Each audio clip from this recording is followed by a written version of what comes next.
Dans une interview accordée à RFI, Monseigneur Cléda ne passe pas par 4 chemins pour dire non à la candidature, à une éventuelle candidature de Paul Biya pour l'élection présidentielle de 2025. L'archevêque de Douala dit tout simplement que cela est irréaliste au regard non seulement de l'âge du chef de l'État, du nombre d'années qu'il a eu à passer au pouvoir, mais surtout aussi de son état de santé. Monseigneur Cléda met en avant le fait que chaque être humain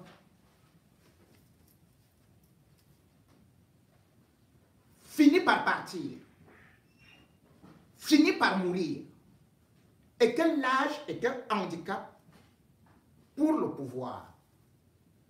Monseigneur Cléda également ne manque pas de cracher sur ce que Paul Biya a souvent voulu vanter, ou certains de ses partisans, comme celui qui a porté la démocratie, puisque Monseigneur Cléda fait part de sa préoccupation concernant des prisonniers politiques au Cameroun.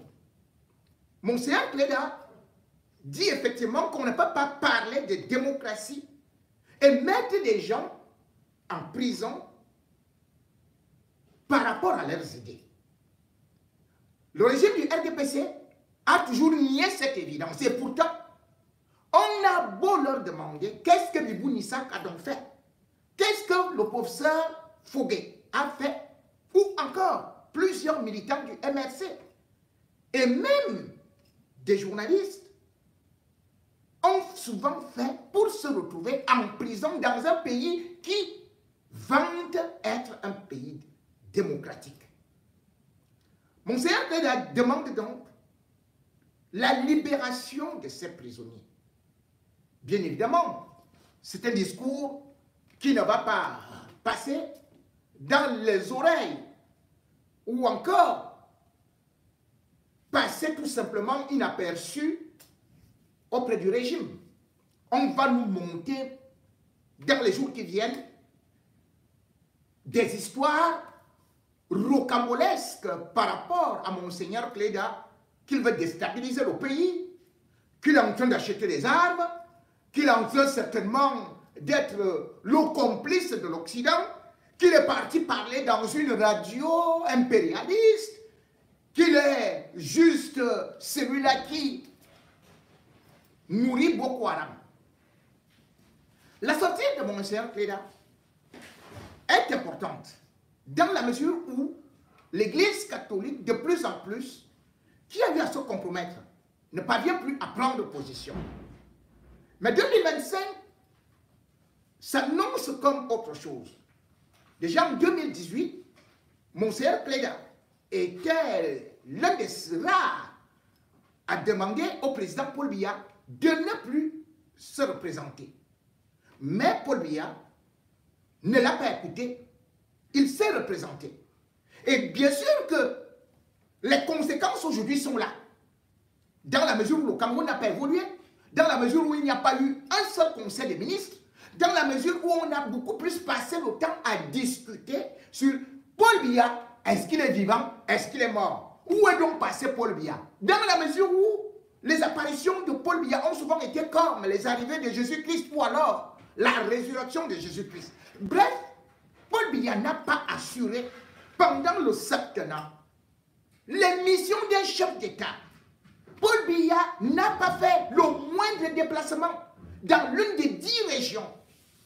Paul Biya n'est pas allé au front, alors qu'il est le premier responsable de l'armée.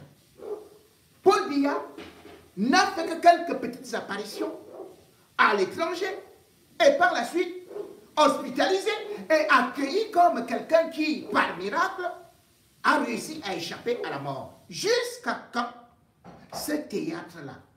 Et 2025, peut-on croire qu'un homme de 92 ans puisse encore être capable pour les 7 prochaines années à diriger le pays? C'est donc la question que les gens se posent. Et la réponse a été donnée par Monseigneur Cléda, qui aujourd'hui peut être taxé peut-être d'opposant ou de tout ce qu'on peut dire pour déstabiliser. Bien évidemment.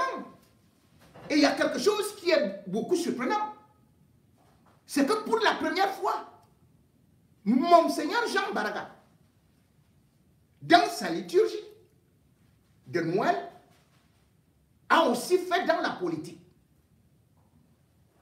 Il a utilisé un message qui semble être clair, que l'époque Biya devrait être tournée.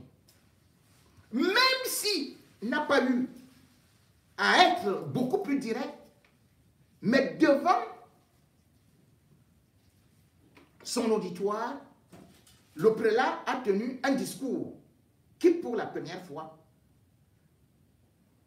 peut montrer déjà une faille, ou plutôt qu'il n'est plus tellement là pour supporter le régime Biya. Je vais vous faire écouter, mesdames et messieurs, l'intervention de la prédiction, ou plutôt, si vous voulez, de Monseigneur Jean Baraga. J'espère que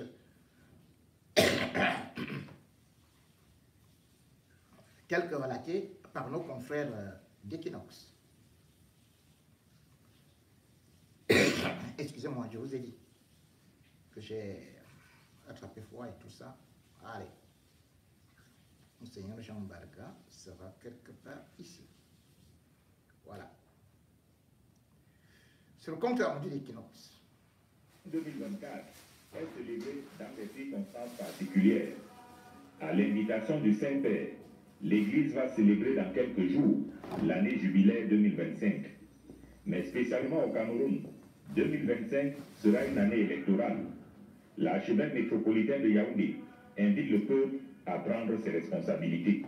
C'est déjà l'année jubilaire, c'est bientôt l'année électorale. J'ai donc exhorté les fidèles à ceux qui prennent leurs responsabilités historiques, à ce qui concerne la nation, à travers les décisions à prendre pour la paix, la réconciliation, le vivre ensemble, la charité, l'aide aux pauvres, que cela se concrétise par nos propres engagements comme chrétiens aujourd'hui et maintenant. Autorités administratives et politiques sont attentives au discours de Monseigneur Jean Baraga. À la faveur de la naissance du Christ Sauveur du monde, l'archevêque métropolitain de Yaoundé exhorte les fidèles à travailler pour le bien de l'Église et de la nation. Travailler pour le bien de l'Église et de la nation. Voilà une vraie mission, ou des vraies missions, où les hommes d'Église en ce moment doivent prendre le devant, comme l'a fait Monseigneur Desmond Tutu. Et n'allons même pas loin. Au Cameroun même, on a eu un évêque qu'on appelait Monseigneur Ndokmo. Monseigneur Ndokmo n'a pas eu à se compromettre avec le régime en place. C'était à l'époque d'Amadou Ahidjo. Et puis il ne partait pas mendier au palais. Le problème de notre église aujourd'hui, ou plutôt de l'église catholique, ou même de tous ces hommes de Dieu, c'est qu'ils mangent à la main de l'État. Ils sont financés par l'État. Ils vont derrière là-bas prendre leur part. Il a fallu voir l'enterrement de Bellinguer-Boutou. Quand il est mort, c'est là qu'ils ont commencé à dire que c'est le diable. Or, chaque matin, les hommes là, les hommes de Dieu là, allaient là-bas s'aligner pour demander l'aumône. Ils sortaient de l'argent et leur donnaient. Du moment où vous mangez dans la paume de la main du pouvoir, est-ce que vous pouvez encore dire quelque chose? Est-ce que vous êtes du côté des fidèles? Est-ce que vous êtes du côté du peuple? Non. Il faudrait donc que cette église se réinventent, ou bien suivent un peu l'histoire et les pas de Monseigneur Ndokmo. Monseigneur Ndokmo ne devait pas être cette grande célébrité, mais quand on parle de cette jeunesse, il prônait justement pour la charité envers des pauvres. Et il y avait justement un séminaire à Lagos au Nigeria. Et c'est là où le représentant du Vatican avait vu ce jeune l'abbé. Et c'est là où, bien évidemment, alors que Yaoundé voulait un évêque manipulable pour remplacer Monseigneur Bouk, eh bien le Vatican avait cherché à placer plutôt Monseigneur Ndokmo parce qu'il était capable de tenir tête au régime. Il était l'évêque d'Nkonsamba. Devenu évêque d'Nkonsamba, qu'est-ce que Monseigneur Ndokmo avait fait? Il a commencé à chercher de l'argent pour non seulement des emplois, mais aussi aider les pauvres. C'est comme ça qu'il va créer la plastique du Mungo. Une société où il employait 70 personnes. Au bout de 9 mois, il avait déjà 9 millions de bénéfices. Il avait fait venir de l'étranger, c'est-à-dire que de la Belgique. Il avait fait venir des techniciens hautement qualifiés. Alors, cette structure a commencé à tellement bien marcher que il cherchait même des actions, il prenait des actions dans des banques. Il entrait un peu partout. L'église n'était pas mendiante sous Monseigneur Ndokmo. Bien au contraire. L'église était très riche au point où Fauchivé, Jean Fauchivé, qui était alors, à l'époque au Sénat, était parti demander un prêt d'argent de 60 millions. Là-bas, en Konsamba. Là où était Monseigneur Ndokmo. On lui avait donné les 60 millions.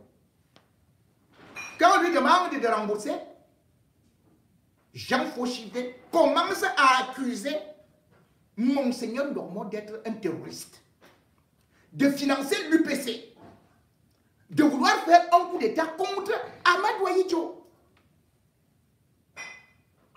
Et c'est comme ça donc qu'on avait non seulement attrapé, je crois, Tchelo, qui était le collaborateur, le co-gestionnaire de la plastique du Mungo. On a dit, oh, il est parti prendre les armes à tel ou tel endroit. Ben, on l'avait envoyé en prison. Le régime avait réussi à retourner l'AFP, c'est-à-dire l'agence France Presse. Agence France Presse. Pour écrire que les armes ont été retrouvées chez Monseigneur Ndokmo. Ce qui était archi faux, il n'y avait jamais eu la moindre arme. Donc vous comprenez quand Atameti parle aujourd'hui de financement et des armes. C'est ce que Fauchivé avait accusé Monseigneur Ndokmo, de recevoir des financements à l'étranger. Alors que le gars était là avec une entreprise qui tournait. Il faisait...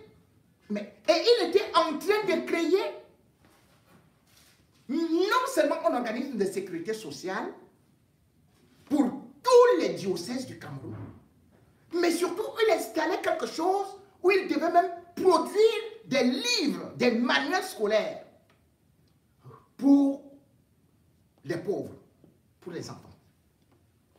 Mais on avait réussi à tromper tout le Cameroun en disant que Monseigneur Ndokmo est un terroriste. Et pourtant, c'est le même régime qui lui avait demandé d'aller négocier avec les nationalistes pour qu'ils déposent les armes. Le même régime où il y avait déjà Paul Biya en 74, 72 et consorts. Ils vont tout faire pour fermer son entreprise. La plastique du Mungo. Fojide faisait des déclarations incroyables sur toutes les chaînes, comme à Tanganyika. Que je vais écraser, on ne va pas laisser, on ne va pas faire ceci. Mais on n'avait jamais vu une seule arme. L'objectif était tout simplement, non seulement de déstabiliser, non seulement de détruire l'image de Monseigneur Normand, mais aussi d'anéantir le peuple bamileke. Puisque d'ailleurs, on avait accusé Monseigneur Normand que, il a fait une déclaration dans un baptême où il a dit que les Bamileke doivent faire beaucoup d'enfants pour prendre le pouvoir, qu'ils doivent être présents partout. Monseigneur Normand avait dit, c'était où? J'ai fait un baptême de 4 enfants où tout le monde était présent et après je suis parti me coucher. Je n'étais même pas là et j'ai toujours été un champion contre le tribalisme. Comment on peut me dire que j'ai dit? Après on a dit que lui-même il voulait bien prendre le pouvoir. Il dit mais moi je ne fais pas la politique, je demande tout simplement l'amélioration des conditions de vie des citoyens camerounais. Et vous vous rendez compte? Après avoir donc mis les Camerounais contre Normand, retourné les Camerounais contre Normand, en disant qu'il était financé par l'étranger pour renverser le régime, qu'est-ce qu'ils avaient fait? Monseigneur Normand dit l'entreprise ne marche plus. Tous ceux qui étaient là, on les mettait seulement dans l'avion. Rentrez chez vous. Monseigneur Normand décide donc de revendre la plastique du Mungo à 60 millions. Là-bas encore, Fauchivé est venu dire à tout le monde qui tentait que mais si vous tentez d'acheter, de racheter cette entreprise, je vous considère comme un terroriste et je vous mets également en prison. Monseigneur Normand, vous vous rendez compte, avait été condamné à mort, puis à vie.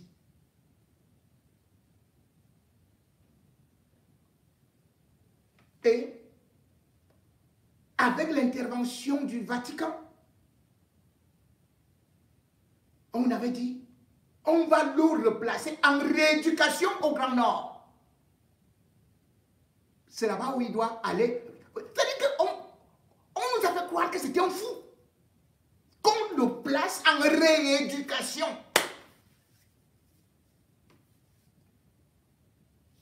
Finalement, avec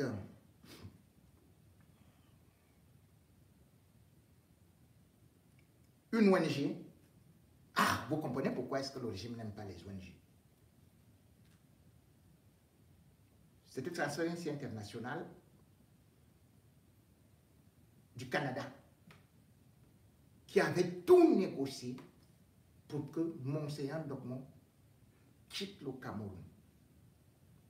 Il va se réfugier au Vatican avant d'aller au Canada où il va mourir étant en exil en 1994. Sa dépouille n'est jamais venue. Rentré. Son honneur a été sali. Tout ce qu'il a produit a été volé par ce régime. Sous prétexte que c'était un terroriste, il finançait l'UPC. Mais il n'y avait aucune preuve. Aucun mouvement d'argent concernant tout ça. Et c'est la même méthode que à Tanganyika, Kandji reprend aujourd'hui. Il attaque les églises. Il attaque les ONG. Après, bien évidemment, le rédac, où il est parti sceller,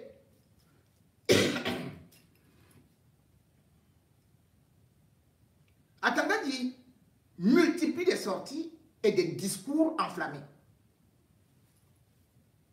Il nous fait comprendre maintenant que les vrais problèmes du Cameroun d'insécurité, ce sont les églises. L'église catholique étant déjà mise dans leur poche, à part quelques personnes comme Monseigneur Cléda, qui tentent de résister. Vous connaissez d'ailleurs comment ils ont fini avec Monseigneur Bala. Je suis dans l'eau. Jusqu'à présent, il n'y a aucune information par rapport à cet assassinat. Et d'ailleurs, mon Cléda l'a encore dit sur RFI en disant qu'ils ont porté plainte contre X pour assassinat. Mais que le régime ne leur dit absolument rien. Vous vous rendez compte après combien d'années?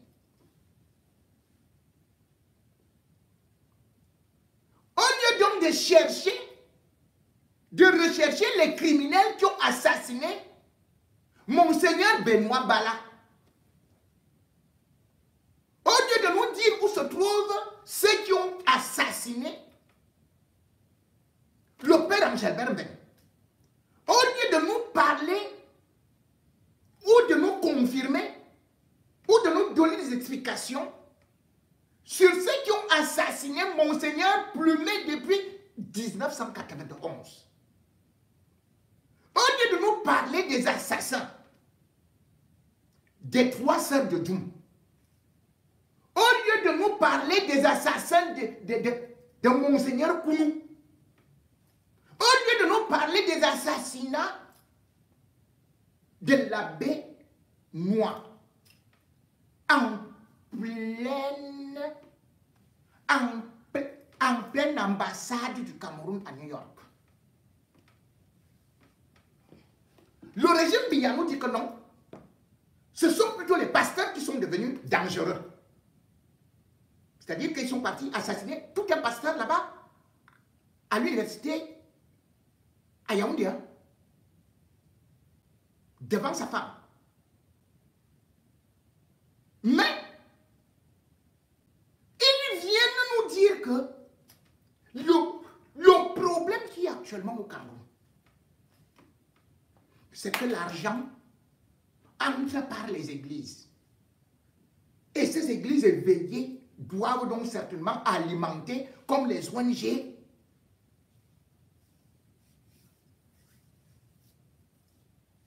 les bandes des armées. Vous avez compris ça? Alors la Kandji donne déjà un ultimatum. En 2025. C'est-à-dire que tous les endroits, en réalité, où les Camerounais peuvent se réunir, doivent être fermés en 2025. Tous les lieux de culte étant des endroits aussi de sensibilisation. Attends, je dis que non, on va fermer parce que vraiment, ce n'est pas dans la légalité.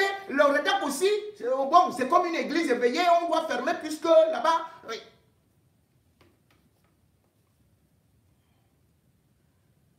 Mais derrière aussi ça,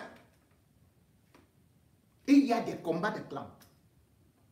Avant de parler de ces combats de clans, regardons actuellement le nouveau bras de fer qu'Kandji a donc engagé avec les églises éveillées. Et ces églises éveillées, donc Kandji nous parle très très bien. Je ne sais pas s'il pourra nous dire en quelle année Paul Biya, ou bien par quel décret, Paul Biya a légalisé, par exemple, l'ordre de Malte. Pourtant, il reçoit les ambassadeurs de l'ordre de Malte au Cameroun. Par quel décret a-t-il légalisé cela? Et toutes les sectes qui sévissent au Cameroun, sont dans des sectes. Ils sont dans des loges. Mais là-bas, ce n'est pas un problème. C'est les églises éveillées qui sont actuellement un problème au Cameroun. Le front est ouvert. Regardez tout simplement parce que là-bas aussi, ça va cartonner fort dans la mesure où on a vu, et vous verrez, la réaction de ces pasteurs qui, semble-t-il, ne vont pas se laisser marcher sur des pieds, même comme nous savons que les fidèles, chaque fois que un de leurs bergers est en difficulté au Cameroun, pas de solidarité, on s'enfuit. À Tangandji, contre Dieu, contre les églises, le match est lancé avant la présidentielle. Je crois que c'est ça, non? Voilà. Quoi? Ça ne vient pas? Ils n'ont pas reçu l'autorisation de s'installer au Cameroun, doivent fermer leurs portes au plus tard le 15 février 2025. Si l'autorité administrative se voit obligée de fermer une église illégale, les promoteurs seront interpellés et traduits devant les instances judiciaires compétentes. Je tiens à rappeler que seul le président de la République accorde l'autorisation aux églises à travers un décret présidentiel. La mauvaise pratique qui consiste à ouvrir les églises en attendant le décret présidentiel n'est pas prévue par nos textes. Nous allons y mettre un terme. La situation des églises de réveil est plus grave aujourd'hui, avec le comportement déviant des pasteurs heureux qui sont des criminels, qui perturbent la quiétude des populations. Associations religieuses. Il m'est revenu que les églises de réveil, on les compte dans les banques. Ça, vraiment, d'ailleurs, j'ai demandé à ces gens-là qu'ils ferment avant que nous on arrive, parce qu'on va arriver. Mais pour que ça soit moins douloureux pour eux, je l'ai dit fermer avant que je n'arrive. Parce que c'est moi qui ferme, ça serait très douloureux. Donc ces comptes-là, il faut déjà aller les fermer. Je leur ai donné jusqu'au 15 février pour fermer. Les associations, les autres là, qui, ONG associations, on leur a donné déjà jusqu'au 30. Si vous constatez déjà qu'il y a des fonds, vous faites une déclaration auprès du MINAT. Et puis, ça s'arrête à ce niveau. C'est en leur disant de récupérer l'argent qu'on soit déjà au moins sûr qu'après le séminaire, vous avez dit aux gens que compte tenu des textes en vigueur, nous ne pouvons plus garder cet argent. Que les comptes soient clôturés et que le MINAT soit informé que ces comptes sont clôturés et qu'eux, ils ont récupéré l'argent qui était. Comme ça, on va dire que 2025, c'est un nouveau départ. C'est un nouveau départ. Nous parlons de 500 000. Maintenant, on parle des associations religieuses.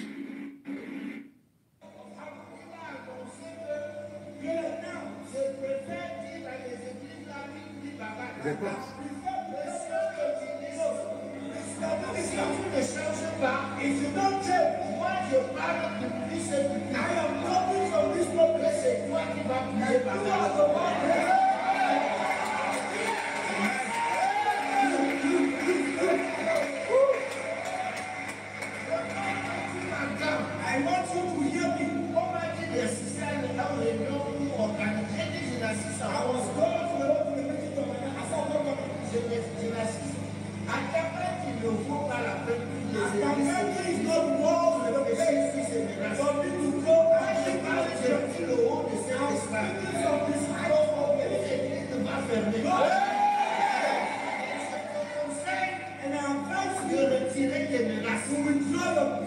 Sinon, c'est ta maison qui va être fermée.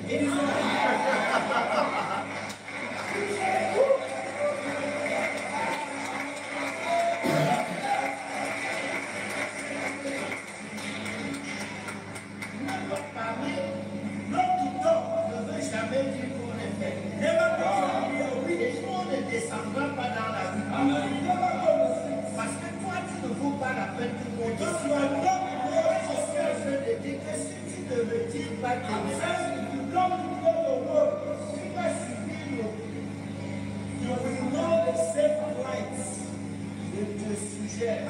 So I suggest to you, that the greatest persecutor of the church is the one who became the greatest preacher of the church and advised you to repent.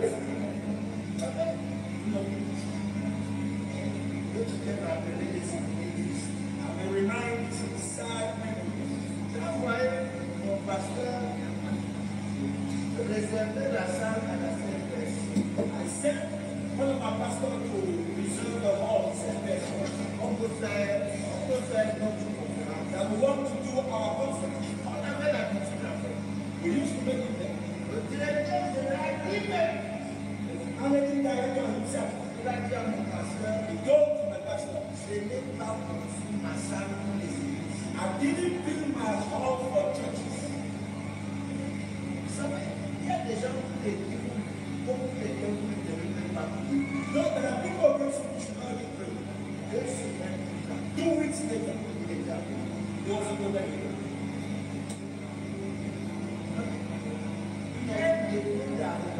There is a level of arrogance that God is not doing.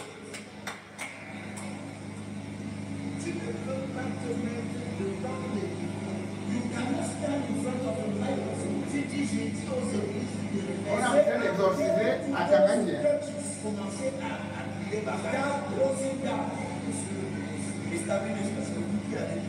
You are the one.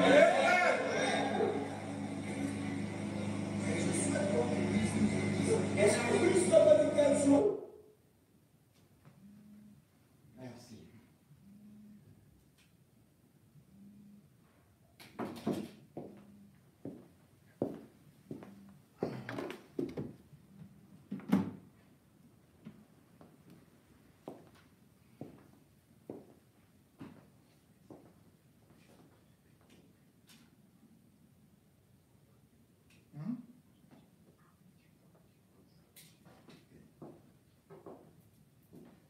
Mesdames et messieurs, une seconde, le temps pour nous de réinstaller TikTok. Et on vous revient tout à l'heure, ne vous en faites pas. Ne vous en faites pas.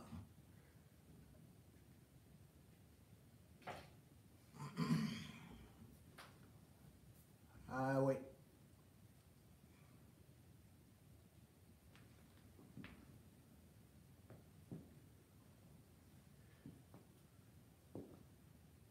La guerre des églises, donc, est bel et bien lancée. Mais derrière cette guerre des églises, il faut savoir que c'est la guerre des clans. Chacun cherche à attaquer l'autre en arrière-plan. Dans la mesure où, à Tanganyika aujourd'hui, c'est qu'il est pertinemment mal parti par rapport justement à ces armes qui ont été saisies à Bastos. Mais avant de partir, Tanganyika ne veut pas tomber seul. Et il veut mettre le pays dans une situation incontrôlable. Parce que derrière les églises, Tanganyika vise qui, quand il parle des églises éveillées, la plus grande église éveillée de Yaoundé, c'est la chapelle de la gloire du Christ. La chapelle de la gloire du Christ, avant même qu'Tanganyika ne vienne faire ses annonces, directement la police était déjà là-bas, encerclée, la chapelle de la gloire du Christ. La chapelle de la gloire du Christ est un endroit où des personnalités vont se créer des réseaux. La chapelle de la gloire du Christ, c'est l'endroit où vous allez aussi voir certaines stars ou anciennes stars de football comme Rigobert Song, qui est convaincu que c'est là-bas où Dieu loge, ou encore Samuel Eto'o et bien d'autres.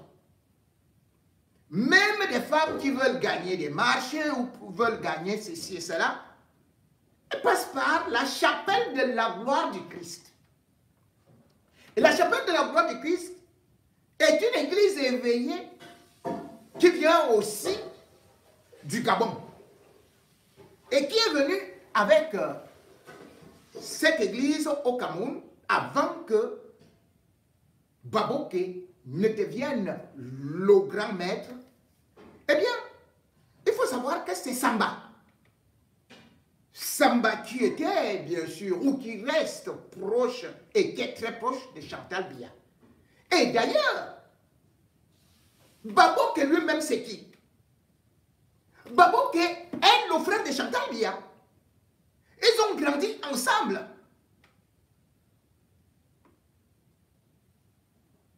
Et se connaissent derrière Mougui. C'est Chantal qui l'a amené au palais. Baboké est le conseiller spécial de Chantal Biya. Osman Baboké est celui qui représente Chantal Biya dans plusieurs cérémonies. Or, son église, la chapelle de la gloire du Christ, située à Moada, cette église, il n'y a jamais eu un décret du chef de l'État. Et attendez, il dit maintenant là, c'est-à-dire qu'il va pousser Paul Biya, signe donc le décret uniquement pour Oswald Baboké. Et Paul Biya ne peut pas se lever pour signer un seul décret pour une seule église. Cela veut dire qu'il va laisser toutes les églises et il va seulement choisir celle de Baboké. C'est impossible. L'église donc qui est d'abord visée, c'est la chapelle de la gloire du Christ. Puisque le GSO était là-bas lundi surpassé et a interrompu tout un culte. C'était pourquoi on n'en sait pas grand-chose. Mais toujours est-il que c'était les œuvres d'Atangani. Or, Atangani est dans un clan qui lui-même également est celui-là où vous allez voir Ngongo. Ngongo lui-même aussi, il est derrière Chantal Biya. Mais Ngongo veut le pouvoir. Et il constate que depuis un certain temps, Oswald Baboké parle trop dans l'oreille de Chantal Biya. Et il constate que depuis un certain temps, c'est comme si Chantal Biya avait déjà changé de plan. Et certains agents de renseignement sont partis lui dire que Oswald Baboké sera nommé secrétaire général à la présidence de la République.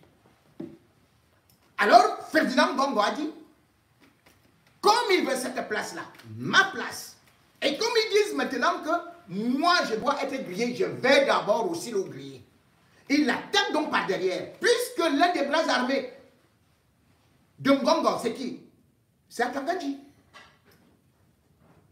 Il contrôle également la gendarmerie avec Galax et Toga. Il contrôle un certain nombre de choses. D'ailleurs, c'est pour ça que vous allez voir, ou la police, c'est pour ça que vous allez voir que un type comme Baboké, Baboké n'a pas de policier pour sa garde. Atangani, seul a 9 policiers qui le suivent un peu partout. Mais Baboké, qui est directeur adjoint du cabinet civil, qui s'occupe des affaires de Chantal Biya, moi, autour de lui, je crois qu'il y a un garde du corps qui doit être gendarme. Et après ça, on a même des gens de dark security, voire des gardiens de prison. Donc, dans cette lutte de clan, où on vous parle tout simplement, oh, Église a fait ceci, c'est que justement on cherche à casser Oswald Baboké, qui lui-même sait que il a été reçu par Paul Biya. Et ne se calmant pas parce qu'ils aiment trop parler, il est donc parti raconter quelque part que le vieux m'a appelé. Et quand j'ai causé avec lui, il m'a dit, est-ce que c'est comme ça que vous allez faire quand je ne serai plus là? Le fait que Paul Biya ait dit ça à Baboké, il a sauté directement sur le toit en se disant que Biya l'a déjà choisi comme son successeur. Et qu'au prochain remaniement, c'est lui qui, grâce à sa sœur, Chantal Biya, pourrait donc récupérer le secrétariat général pendant que Ngongo, dit-on, pourrait être jeté en brousse. Ils utilisent donc les églises actuellement pour sortir leurs vraies armes.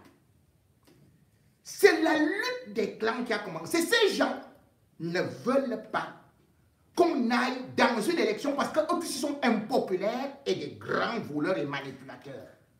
Ils ne veulent pas une élection présidentielle.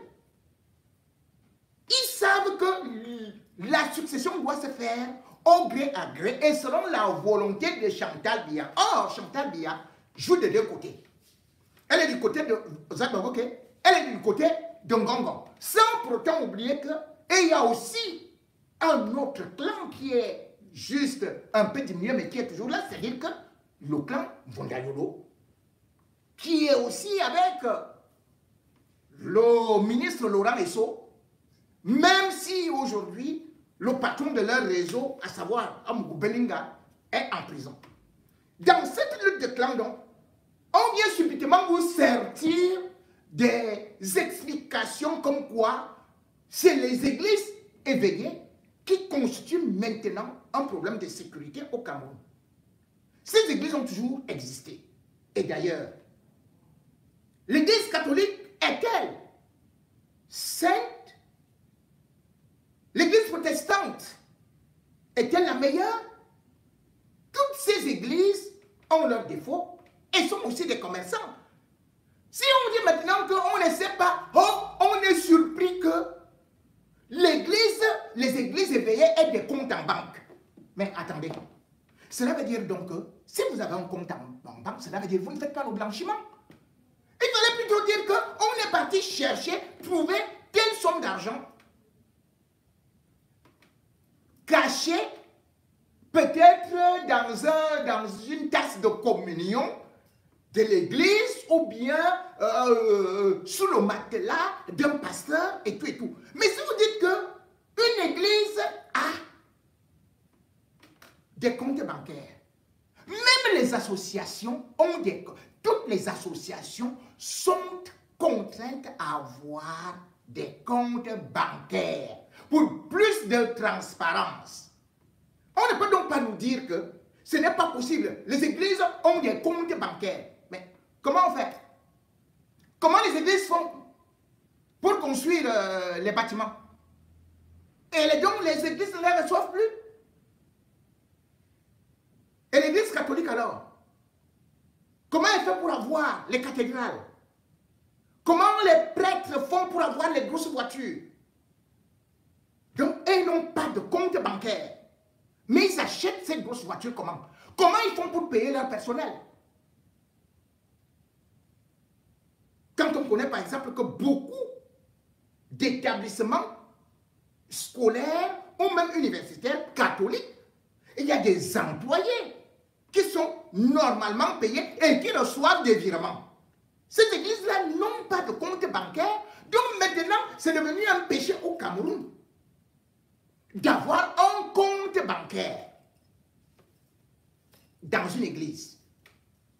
Lorsqu'on a une église, on ne doit plus avoir... mais la réalité aussi, derrière ceux qui sont dans la peur, que 2025 risque d'être un tournant. Même si Paul Biya est donné d'office gagnant parce que, dit-on, il a les préfets, il a les gouverneurs, il a ceci et cela, mais ils oublient une chose, c'est qu'il y a un peuple qui est déjà fatigué, qui est déjà assoiffé de liberté et qui veut aussi voir le changement, qui a soif de l'alternance, comme dans d'autres pays où les présidents qu'on croyait tellement importants, tellement puissants, on les a vus partir. Et pourtant, ces pays ne sont pas tombés. Bien au contraire. Ces pays se sont relevés. Ces pays nous montrent plutôt que l'inertie, c'est le fait que ce soit toujours le même gouvernement à vie qui, parce qu'il n'y a pas de concurrence, reste là dans la léthargie et ne peut plus apporter quelque chose de concret pour le développement du pays. Le Cameroun se doit donc de changer. Le Cameroun se doit d'avoir une alternance. Parce que, il faut le savoir, l'être humain, à force de stagner, finit par rouiller. Nul ne peut être en toute lucidité jusqu'à 93 ans, 95 ans, 97 ans. Ce n'est plus possible. Et c'est maintenant qu'il faut anticiper. Mais les autres, ils anticipent plutôt dans leur lutte de clan. Où ils se disent que, avec l'argent qu'ils ont volé, ils vont acheter les armes. Ils vont mater les populations. Ils commencent à vous montrer que vous ne pouvez jamais vous révolter. Mais attendez, je ne sais pas. Qu'ils regardent tout simplement ce qui se passe au Mozambique. Qu'ils voient comment est-ce que ça a pris feu. Quand bien même la justice a décrété que c'est maintenant tel. C'est toujours le gouvernement, le régime en place qui gagne l'élection. Qu'ils voient ce qui se passe là-bas. Ce n'est pas avec les yeux ou avec les Mami Wata qu'on va contenir tous les Camerounais. Tous les Camerounais ont vu la situation économique catastrophique de notre pays et de surcroît, ils sont venus imposer des impôts. Ces impôts alors que les gens n'ont rien. Alors que la vie est chère, alors que le chômage ne fait que s'accentuer. Les inégalités ne font que s'aggraver. Les injustices, on ne peut même plus disserter. Le peuple donc a besoin d'un espoir. Et cet espoir, il se dit peut-être que les églises peuvent donner la foi qu'il y a quelque part, parce qu'ils sont habitués à traiter avec de l'amida. On prend le lamido, on dit au lamido, ça, tu vas dire à tes populations que, allez, votez pour le régime parce que c'est la paix, c'est ci et cela. Les gars, ils descendent comme ça, ils obéissent tout simplement. Mais maintenant, ils ont peur que ces hommes, qui ont aussi, je n'ai pas dit qu'ils sont des saints, mais qui ont parfois des discours qui ne sont pas contrôlés. Parce que le régime ne contrôle pas toutes les églises éveillées, toutes les assemblées. Alors ils ont peur que 10, 20, 30 personnes aillent se réunir quelque part. Ils savent que ça peut être aussi un prétexte pour manifester. Et comme il faut isoler les Camerounais, ils vous disent donc que toutes les associations interdites, toutes les églises interdites, même les fêtes seront interdites. Juste parce qu'ils ont peur de que les Camerounais se rassemblent quelque part et puissent envisager de se libérer. Le Cameroun a des difficultés sur le plan de la sécurité. Mais un ministre de l'administration territoriale, ce n'est pas sa préoccupation. Vous vous rendez compte? C'est lui-même qui nous déclare qu'au moins 66 femmes ont été tuées, assassinées au Cameroun par leur mari. Qu'il y a eu plus de 170 agressions dans des foyers, coups et blessures. Un régime normal devrait donc prendre des mesures adéquates et nécessaires. Ce ne sont pas les églises qui ont tué ces femmes-là. Ce sont les violences. Et dans tous les vrais régimes, voilà des problèmes de société qu'on essaie de résoudre. Comment peut-on comprendre qu'à Yaoundé, aujourd'hui, les microbes soient à gauche et à droite et se baladent, mènent des opérations? Et vous êtes ministre de l'administration territoriale. On voit ces gens-là sévir. Vous ne parvenez à rien faire. Dans des écoles, la drogue circule partout. Un ministre de l'administration territoriale est là. Mais on peut faire comprendre que le Cameroun aujourd'hui est devenu le carrefour du trafic de drogue. Dans des écoles et un peu partout. Et vous êtes là.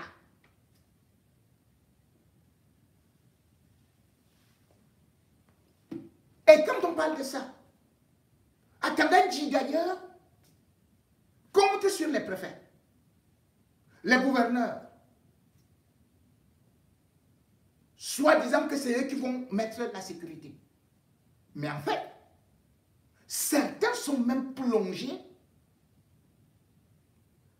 dans l'insécurité comme agents déstabilisateurs, puisqu'ils sont avec des bandits, reçoivent l'aumône, se partagent l'argent avec des dealers et sont même parfois les parents, les grands-parents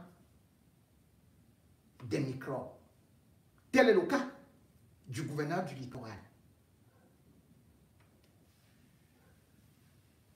Samuel Dieudonné Iva Dibois. À Tanganji. C'est ce qui se passe à Douala. Connais-tu les réseaux du gouverneur que j'ai décriés ici? Pourquoi tu ne parles pas de ça à la CRTV? Qu'est-ce qui s'est passé là-bas? Chez le gouverneur. Voilà les questions auxquelles Atanganji doit répondre. Lui qui est déjà un chef bandit lui-même. Et dont les collaborateurs sont mêlés à des opérations scabreuses, scandaleuses.